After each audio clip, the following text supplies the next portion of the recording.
Hello, I have tea in my favorite egg mug. It is just about as chilly as it ever gets here in Los Angeles. The sun has come out, but it's been raining for the last week.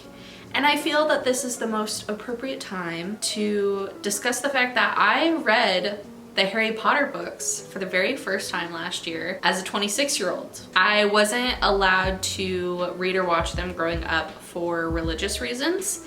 And then by the time I was old enough to decide for myself to read or watch them, it just wasn't interesting to me. I've never been someone who enjoys fantasy or magic systems or just like anything of those genres is not usually something that I'm attracted to. So anyways, my best friend Sam, we met freshman year of college. We were roommates. She understood that the mindset that I grew up with was keeping me from wanting to watch or read them, but she didn't understand as someone who loves movies so much and wants to watch anything and everything, especially things that have so much cultural relevance, that I would not want to watch one of the biggest franchises in the world. And we got into a few tussles about it, but it was just a mental block that I just could not get past what I was taught growing up, and I just wasn't interested in them. Finally, in 2022,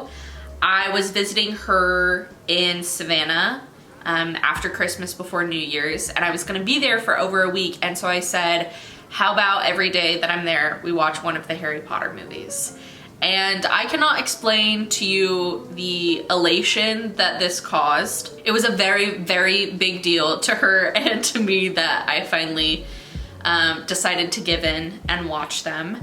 And so over the course of like the last few days of December of 2022 into January of 2023, we watched the whole series. I got into them pretty quickly. I think I was still stuck because I had seen the very first film one time before at like friend's sleepover, had no choice kind of thing, and I didn't like it. And so oftentimes I think that's what kept me from wanting to continue the series, was because I just didn't care about the first movie at all. And I would still say, after reading and watching the movies now and seeing the first movie several times, it's still definitely my least favorite of all of them, but I understand its importance in like setting up the world and introducing you to the characters. What was important about watching the first movie this time with Sam was finding my favorite character. Sam has said for years leading up to it that she couldn't decide when she finally got me to watch them who my favorite character was gonna be. Her favorite character is Lupin, and she grew up just like adoring Hermione, and she always says that's on a pedestal, that's on a different level. And she couldn't decide who my favorite character was gonna be. And as she was putting in the DVD for the first movie, she said, oh my God, she's like, how did I not think of this earlier? And she wouldn't tell me who she was thinking of, but it hit her right before she put in the first movie, and she was absolutely right. My absolute favorite character from the first moment he's on screen is Ron Weasley. There was something just about all of the faces that Rupert pulls, especially in those first couple of films, that just hit my funny bone, and I just absolutely adored him from the beginning. The one piece of merch I've allowed myself to buy is a Ron Funko Pop right here in front of the books. I adore him. But other than that, I still didn't totally love the first movie, and I was a little nervous. The second movie completely changed my mind. It seems like a lot of people don't enjoy the second one very much, mostly because I think it's the longest movie. I absolutely loved Chamber of Secrets. That one changed my mind. Third and fourth movies are great. Fifth movie I loved. Sixth movie I did not like, which I'll touch on a little bit later when we get to that book.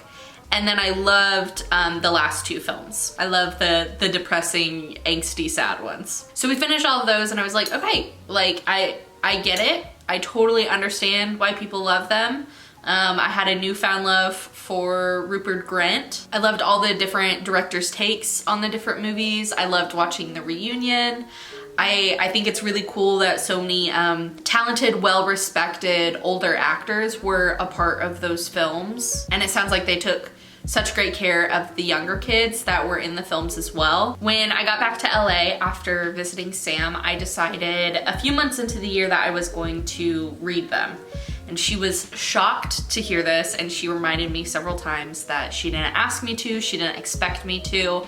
But at this point, it was just becoming something that I myself was enjoying. I continuously was thinking about them. I watched the reunion. I found myself wanting to rewatch the movies, even though I had just seen them, you know, 2 or 3 months ago. And so I decided I was gonna read them. I did a mix for the first couple of books. I borrowed them from the library. I had them free on Kindle Unlimited, and I listened to them. And then I eventually resorted the rest of the series to only listening to them, because I felt that there was something special about, like, so many kids when they read those books for the first time, it was their parents were reading them to them before they went to sleep. And so I felt like hearing them for the first time was something that I wanted to do, because that almost felt like how it should have been experienced the first time you read them. And I'm not a big audiobook person, but I ended up loving doing that. If you've seen my Grey's videos or anything else, you know that when my friends ask me to read or watch books, or read books or watch movies or watch a TV show, I love taking ample notes for them, because that's what I love for my friends to do for me. I want to hear their every thought. I don't care if they blow my phone up with messages. I want to know what they're thinking, especially when things are that close to the heart.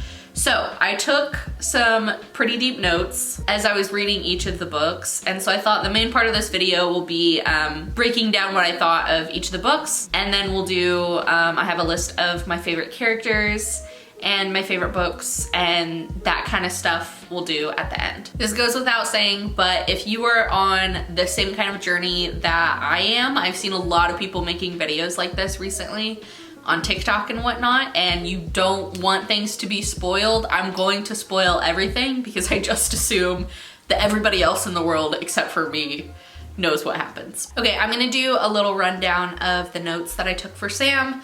I'm not gonna do all of them, but just like a basic overview. Starting out with, I wrote down the quote, "Scabbers the rat was hanging off his finger, sharp little teeth sunk deep into Goyle's knuckle.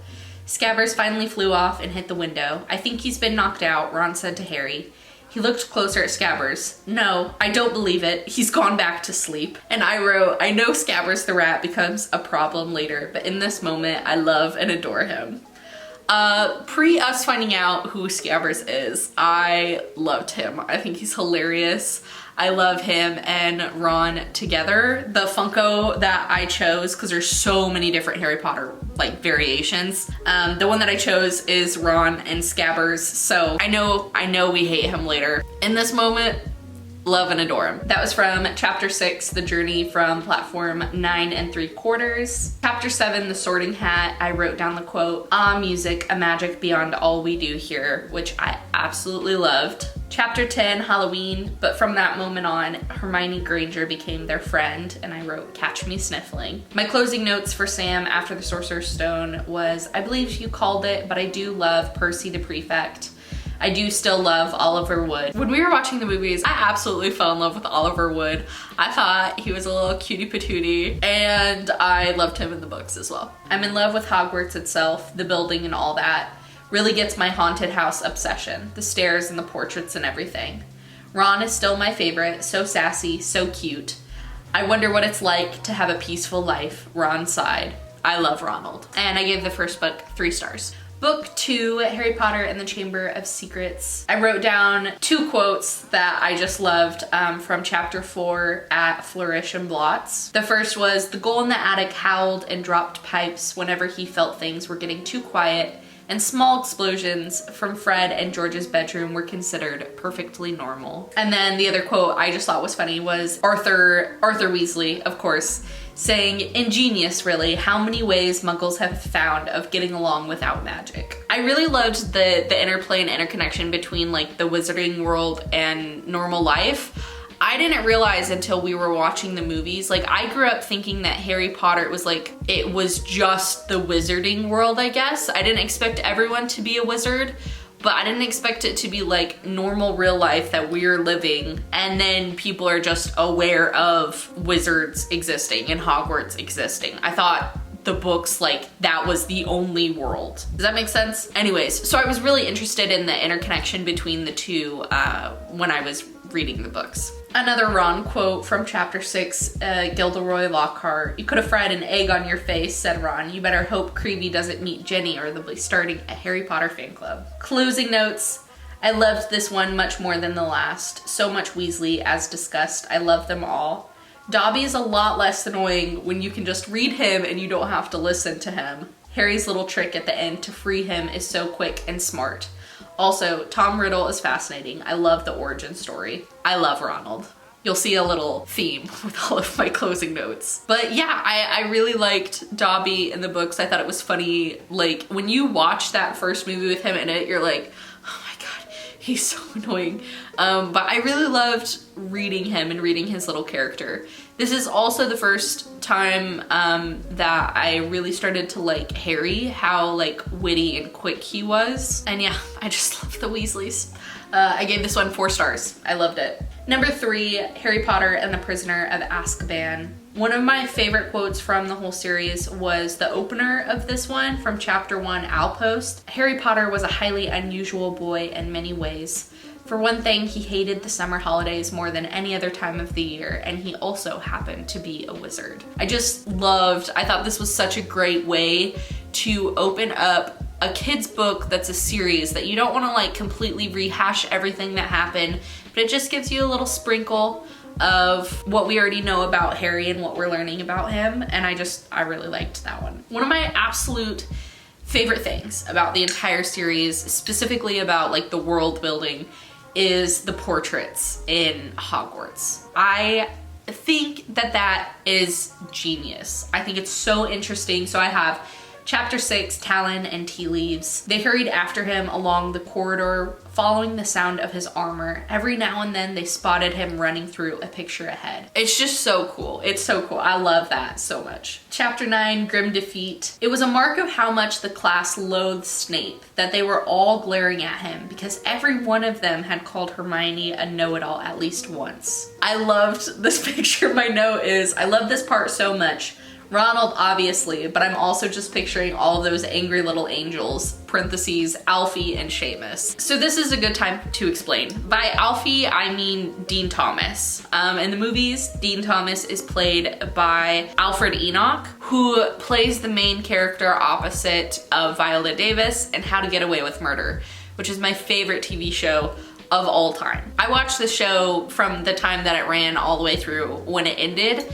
And so I was aware of Alfred Enoch as Wes long before I was aware of him as Dean Thomas. And I knew that he was in Harry Potter. Sam always pointed it out, but I had never seen him that little before. And so I was very happy to watch teeny tiny little Wes from How to Get Away with Murder in the movies, which also meant I think that I paid much more attention to him in the background because it was a familiar face. But I think I would have loved them anyways. Dean and Seamus, I think if they were bigger characters, they would have been some of my favorites. I always loved their storylines and their little comments. And I really liked that they had characters, that they had other classmates in the background that we knew and were familiar with throughout the books. So anyways, if there's not a lot more in the notes, just you can picture it when I was watching the movies. There was a lot of Alfie, look at Alfie, look at Wes, look at him, the entire time. Another favorite quote from this one, chapter 10, The Marauder's Map, was never trust anything that can think for itself if you can't see where it keeps its brain. Loved this quote. Arthur. My closing notes were RIP to the fun of Scabbers. I'll miss you. I told you I loved him. Looking forward to going back and rewatching the night bus again. That was one of my favorite things when we were watching the movies, was how they did the night bus. The twins are too good. I love how it's written, doing callbacks to the last two to explain something. It feels much more natural than other series I remember reading as a kid. I love Ronald. I gave this one 3.5 out of 5 stars. Number 4, Harry Potter and the Goblet of Fire. The first quote I have here is from chapter 5, Weasley's Wizard Wheezes. However, there was no other word for it. Bill was cool. This was this whole section explaining Bill. My note was, she really went in for the girlies with this description. He's just cool. There's nothing else to say about it. Another favorite quote, chapter 26, The Second Task. She seemed to be taking the library's lack of useful information on the subject as a personal insult. It had never failed her before. I related to her less as an adult, but I know if I would have read these as a kid, I definitely would have related a lot to Hermione. I was a bookworm. I wanted to get straight A's. I was a people pleaser. I was a teacher's pet. And so I loved a lot of her little quotes like that. Closing notes, bolded and in all caps, my Weezy! Ron and Harry fighting is the worst. Let's never do it again, okay? Also, Hermione and Ron just love each other so much already. It's so hilarious, the little babies. Every time Snape shows up, I immediately start rolling my eyes. Still jealous of the pensive. Fascinating idea. Still hilarious how every once in a while you're like, oh yeah, children, because people are dying, and Harry's like, but Cedric asked Cho to dance first, and that really pissed me the F off.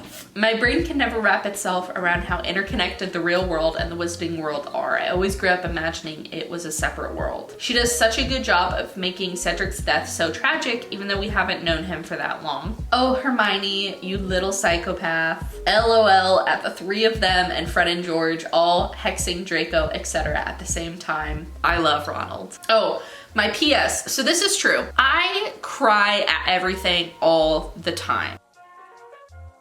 Especially movies though. I don't cry a lot reading books. I could count on probably one hand the number of books that I have cried reading. They just don't elicit the same palpable feelings. I don't get it as much as I do in movies. I cried twice during this book. Twice, 2 separate times. I cried when Mrs. Weasley and Bill show up as Harry's family before I just about called them the games, which is maybe correct, but now I'm thinking that's more Hunger Games. And then again later when Mrs. Weasley is holding Harry in the hospital while he cried later, I could tear up just talking about it right now. Anyway, I gave this book 4 out of 5 stars. More on that crying during this series. Number 5, Harry Potter and the Order of the Phoenix. A little quote about Luna, chapter 11, The Sorting Hat's new song. On the contrary, she simply watched him for a while as if he were a mildly interesting television program. And this was Luna watching Ron. And I love the way this quote is written. I really love a lot of how Luna is described. I feel like you can picture it so clearly, and she's just so different. And I don't mean that as like weird. She's just so different from the way that the other characters are written. And then of course, you know, she was talking about Ron, so I love that too. Chapter 16 in the Hogshead, Harry says about Ginny, oh, so that's why she talks now. And I just put crying emojis underneath of this one. Chapter 23, Christmas on the Closed Ward. I wrote the quote, Ginny's quote, seeing as you don't know anyone but me who has been possessed by him. And I wrote in all caps, there it is, get 'em girl. One of the comments that Sam said to me quite frequently when we were watching these movies is, you know, they kind of do Jenny in the movies dirty. And it's not the actress's fault, it's just literally that they took so many of her things out, probably, you know, for time. You have to cut it down to a movie length. But I loved getting to see how much more feisty and amazing she is in the books. My closing notes, speaking of things that they took out for time, Hermione and Ron, specifically prefects. I love Luna. Next, it is absolutely wild to me how you have to remind yourself when Harry is being an absolute bitch that he's 15 and he just watched his friend get murdered in front of him and is doomed. I don't know if it's because it is a YA book or what it is, but even reading it as an adult, I had a hard time. Every once in a while you're like, Harry, just stop for like 5 seconds. And you have to remind yourself that he's just a kid and like, his life is literally screwed. And I had to remind myself of that so many times. Dobby taking all of Hermione's elf clothes was one of my favorite bits, for sure. I loved the inclusion of Lockhart when they go to St. Mungo's. Next, why the whole thing with Hagrid? Why? That was definitely something I struggled with. I don't know if it's because I'm reading it as an adult, but I don't love Hagrid as much as other people seem to. And I think part of it is at fault of the fact that this book is already so long. And then so much of it is just about this like asinine story about Hagrid going to find his family with the giants. And I understand that the giant comes back in later and that it's important to the story at the end, but I just don't think that it needed to take up nearly as much space as it did. My main question that maybe somebody can answer me is, in the wizarding world, do they just think you don't need normal school? Like reading and arithmetic and stuff like that, like past elementary school? Like, they don't teach any other subjects, right? Like, they only go to wizarding classes. Do they not learn anything else? I understand that like by being a wizard, there's a lot of like science, math, things that like you probably wouldn't have to do if you were a wizard, but like regular history, non-wizarding history, and like reading and writing, stuff like that. Do they not take any other classes? I'm confused by that one. That has to be one of my biggest like unanswerable questions. Little baby Neville, crying face. There's a lot of cussing out Dumbledore, who I will always refer to him as Dumbledore. I love Ronald. P.S. I cried once again, and it's all Seamus Finnegan's fault when he told Harry that he was on his side again. Again, little side characters. I love Seamus and little Alfie, and his whole story with coming back around to Harry's side was just heartbreaking and heartwarming. I gave this one 4.5 out of 5 stars. Number 6, Harry Potter and the Half-Blood Prince. Chapter 5, An Excess of Phlegm Molly Wobbles. Mr. and Mrs. Weasley in that whole chapter, I like wanted to cry just because I loved them so much. They were being so cute and so affectionate, and it was probably like so sweet and important to Harry to see somebody be like that. Like, he literally was only ever around like 3 people in his life growing up to this point, and you know that Petunia and whatever his name is, like, it's not like they had like a good loving relationship. So I just thought that it was all very, very sweet. Chapter 20, Lord Voldemort's Request. The quote is, Dumbledore had not raised his voice. He didn't even sound angry. Harry would have preferred for him to yell. And then I go on a little rant about Dumbledore. If you cannot tell already, I do not like Dumbledore. My note is, you know what, Dumbledore, you were so right. The 16-year-old's distraction from an impossibly inappropriate task you gave him should have been completed regardless of his being knocked out cold in the hospital wing, finishing his schoolwork, being depressed, and scared because he's being told by his mentor that he has to kill the biggest threat to the world, or the threat will kill him and everything he loves, etc., etc. You're so right. One of my favorite, like, Voldemort backstories in this book specifically was his like mid-transformation physical description when he comes to ask Dumbledore for a job at Hogwarts. I thought his backstory was interesting overall, but I specifically liked this one, the idea of like seeing him in between these 2 phases, because we've only ever seen him as this monster. So I thought that was interesting. Chapter 29, The Phoenix Lament. Fleur is talking to Mrs. Weasley after Bill is attacked, and she says, what do I care how he looks? I am good enough looking for both of us. And I said, Mrs. Weasley, I love you, but get her, girl. Closing notes. I was incredibly surprised by how much I loved this one. I think the movie was failed by either the script or editing. The second half of the movie is so wildly confusing and doesn't illustrate the thought process like the book does. As discussed, Hormones, the book. I loved it all, obviously, all of the little moments between Ron and Hermione and all of Harry's thoughts about Ginny. I continued to be utterly confused and annoyed by Dumbledore, as well as Hagrid, unfortunately. I really am just annoyed by him constantly. The fact that he was bitter with the children for various reasons, like not taking his class was stupid. This might be blasphemous, but we could have gotten rid of the whole character and I would have liked it better.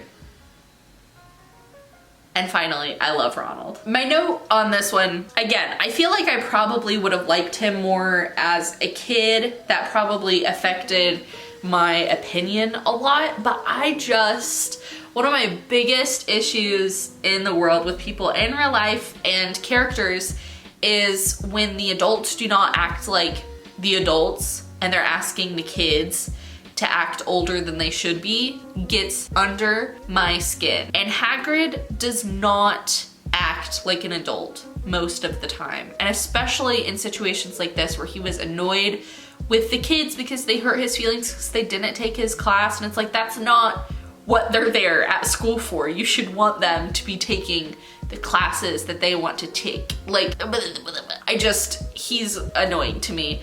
And then Dumbledore, as already discussed, is even more so that, and gets even more so in the next book, where it's just like, he's just asking so much of him, and then he's mad that he didn't like finish this weird ass assignment that Harry doesn't understand what he's supposed to do, and he was like knocked out for part of the time. He just is asked way too much of, obviously, and I know that's the point of the book, but the adults around him should have handled it a hell of a lot more than they did. I gave this book 4.5 out of 5 stars. As I said earlier, I really didn't like the movie Half-Blood Prince. Since I hadn't read it, I was so confused at what was happening. And then I loved this book. I gave it a 4.5 out of 5 stars. And so I really think that the movie was just failed by either the script or the editing. It was one or the other, you know? Which is also a shame because I thought that like the way it was made, the color grading, the flashbacks, everything was like so fitting of the books. It made so much sense. I thought that was the best done adaptation so far as like the feeling of it, but it's just confusing.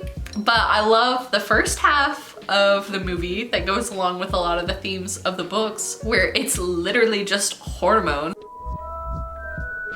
They're all just in love with each other and trying to figure out what to do about it. I loved that part of it. I thought that was super fun. And then last one, Harry Potter and the Deathly Hallows. My closing notes. I got very wrapped up in it being the last book and I didn't take very specific notes. My bad. I can't say this was my favorite of all of them, but I cried a lot. For one thing, Neville Longbottom is just too good and he steps up so much when they leave and I cannot. Percy coming back got me, as well as Hedwig and Dobby, of course. Fred was an unnecessary kill. Give him back. I still continue to hate Dumbledore even more than before. Why does Harry still worship him by the end? I'm still very confused about that one. McGonagall and Mrs. Weasley, the queens. Mixed feelings about the epilogue. I like how she revealed each of the characters and gave Harry his full circle moment taking his son before he left. Otherwise, wasn't sure if we needed it. But most importantly, ... let's say it together, I love Ronald. I gave this one 3.5 out of 5 stars. As I was reading the books, after I'd read a book, I'd go back and I'd rewatch the movie,